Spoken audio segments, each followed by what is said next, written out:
And welcome to the Thompson Humane Society. And say hello to our little scrapper here. Got in a little tumble with one of their black cats here. It is the season for cats to get in heat, and we try to separate them, but every once in a while they get into trouble. But this cat here is one of 5 white cats we've got here at the shelter. We've had these cats for a while now. They're beautiful cats. We can't understand where they're not going. Not being adopted out. They're very, very nice cats. Some are long-haired, some are a little bit short-haired. We've got males and females, but they're beautiful cats, and we'd really like to see them get home. So if you are interested or you're in the market for a cat, please head on down here at 27 Nelson Road. And let's talk about the fostering and adoption process. Pretty simple process. Come in, find a dog or a cat that you're interested in, and if things go well, you fill out a piece of paper and with your name, phone number, address and stuff, a little bit of information, and then you leave with the cat and dog, cat or dog. Now if you leave with the dog, we'll give you food. If you leave with the cat, we'll give you food, litter, and hopefully a litter box if we've got a spare one, and that's absolutely free. Now after a period of a couple of weeks, if things work out well between you and the animal, you can talk adoption. You come on back in with us, and we've got a number of prices. Our lowest price is $100. We'll give you a spade neutering coupon, which is honored here at the Thompson Veterinary Clinic. And that's our major concern. We don't want their offspring. A lot of these animals come here because of that simple reason. Nobody had spayed or neutered their animals, and we end up with their offspring. And there's other prices as well too. Say an adult dog, I think, is around $260. And if you wanted to go that route, that would give you everything: a microchip, a deworming, spade and neutering, booster shots, essentially all the stuff you need for that animal for the period of a year. We'll give you the coupons to go with it, and then all you need after that is a city license. Now let's talk about that. You have to get a city license for your dogs or cats. The reason being is, well, it's a way to keep animals so they know where they are, whether they've got their rabies shots and things like that. And we're also the city pound, so any animals the animal control officer brings in, they come here, they come right to us. And half these kennels, dogs and cats, technically belong to the city. Now when they bring them in, they're listed under the city banner for about 72 hours. Actually what happens is the owner has 72 hours to come and claim that animal. At that period of time, we can try to find that animal a home. We figure 3 days is adequate enough time for an owner to come and look to see if we've got their dog or cat. After that period of time, we can adopt them out, or if we are full and the city kennels are full and the animal control officer brings in another animal, one of those animals under the city banner for 72 hours after that period may be put down because of space issues. We don't like to see that. It rarely happens, but when it does happen, there's absolutely nothing we can do about it. It is the nature of the game. So if your animal's missing, you have 72 hours. You make sure you come and check, because we are getting full right now with cats and dogs, and that scenario may come up faster than we figured it would be. So keep that in mind. And as well too, it's a relatively simple price. It's $20, and it's good for a year.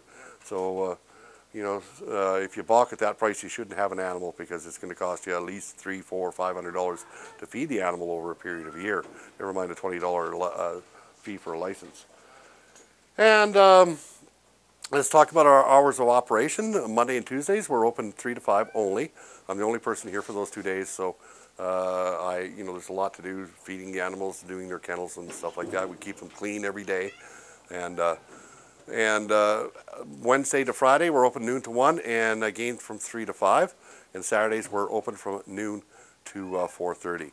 And there's always somebody here willing to give you information on these animals, as much information as we can give you. A lot of these animals come here and we don't know who their owners are. We don't know their age, their history. We just kind of go by the behavior and attitude of the animals as well too. I'll get Paul just to take a quick look at these kennels here. These came from the Winnipeg Humane Society. If you go to them, you'll find that each cat has maybe that much space. One of these. Now when we got them from the Winnipeg Humane Society, these kennels, we said no. What we did is we cut holes in between 3 of them, and now they have much more room. They have a litter box here, they have their food here, and they have a sleeping area here. So it's a lot less stress on the animals. They have a lot more room to wander. And we also have playrooms here. We have one here and we have one in the other section here. And this is just an area where they can stretch out, relax a bit, and sometimes we'll put 2 or 3 cats in there so they can socialize. That way, it's a good stress reliever as well too. And that is just our kennels and our cat rooms. We have indoor kennels for the dogs and outdoor kennels as well too. The outdoor kennels have a tent over them so it keeps them out of the elements. This being the winter, we try not to keep them out there too long. We'll feed them, let them run. We tend to bring them in until the warmer temperatures arrive. Now, we are also, as mentioned before, we are quite a bit, or we are a nonprofit organization, and a lot of the money we get comes through funding and donations, as well as we sell 2 high-end types of dog food, Royal Canin and Professional, and the sale of those products helps us run this facility. We'll be going renovations this summer. Our vet bills per month are fairly high, so any kind of sales through this place, we've got some dog leashes and things like that for sale as well too. Any sales of stuff like that helps us offset the bills here. And as I said, they can be expensive at times. So if you can help out and you want some high-end dog food, come check us out, and we'll try to set you up with the appropriate brand for your animal. And if you're thinking of volunteering, we always like volunteers. You come in, fill out a form, simple process, and you have to be 16 years of age or older. If you're under that, you have to be accompanied by a parent because of liability issues, because things like this can happen on a daily basis. That's just from a puppy playing around. But when you've got a 10-year-old child and he gets a cut like that, it can be a serious issue for that child. So that's why we ask anybody younger than 16 to be accompanied by a parent.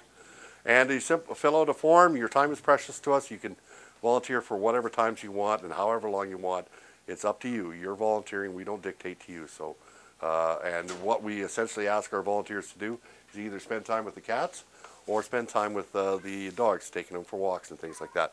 It relieves the stress on them because besides myself and Mitch, my co-worker, we just don't have the time to do that. We have enough here to do feeding them, cleaning them, and doing all the administration work and follow-ups that we don't have enough time to do one-on-one with these animals. So it's very important that our volunteers pick that up. So if you can volunteer, please do so. That's about it. You can check out all our animals on our website, ths@mts.net, or else the Thompson, or we're under Facebook as well. And I might have got that wrong. What is it there, Mitch? ThompsonHumaneSociety.com. Oh, okay, ThompsonHumaneSociety.com. Sorry about that. The @ is talking about email. You can email us too if you want. But we're also on Facebook as well too. And we try to keep our animals up to date. Any new animal coming in, we take a picture as fast as we can, and we post it, and with as much information as we can on that animal, and that way you can shop at your leisure. You can find out what we have, and narrows down your search a bit too.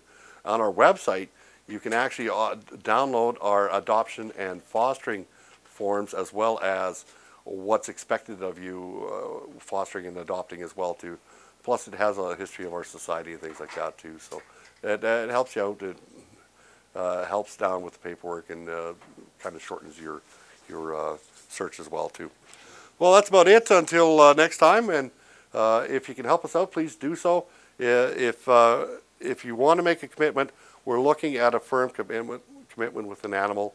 We're looking at these animals as a friend for life. When you leave with them, we hope it's for the lifetime of that animal. And that being said, we want you to, we know we're full, and we're telling you we're full, but we don't want you to panic and come down here and take an animal because we're full. We want a commitment from you that you really do want that animal, so it's important that you talk it over with whoever, your loved ones, your family, or make that commitment yourself. And it's only then that you can really appreciate what these animals have. So if you can help us out, please do so. And that being said, until next time, remember that this is the end of the road for these animals. It's either a dead end or a new beginning, literally. And only you can help us out with the situation. So until next time, this is Len Podbiski. Have yourself a wonderful day.